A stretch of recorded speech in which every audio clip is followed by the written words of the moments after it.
At a very young age, I was fascinated by the question of how a fertilized egg can become a live animal with so many different kinds of cell types.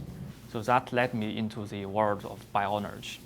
I chose kidney regeneration as my research direction. I'm Zhongwei Li.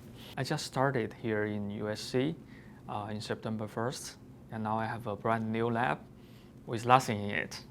Yeah, just empty boxes. So I'm going to open these boxes from today and set up the brand new lab.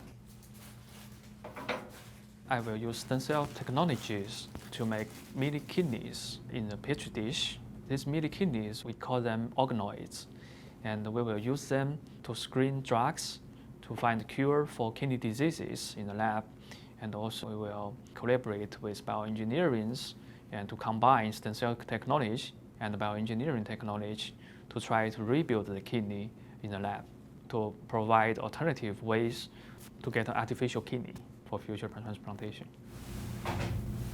The kidney transplants are very limited.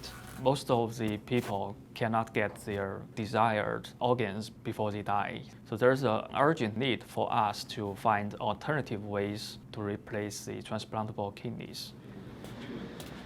USC is the perfect place for kidney research in my mind. I'm very excited to have the opportunity to interact with the kidney research community here in USC, and I'm sure that we can work together to move forward with the kidney research here.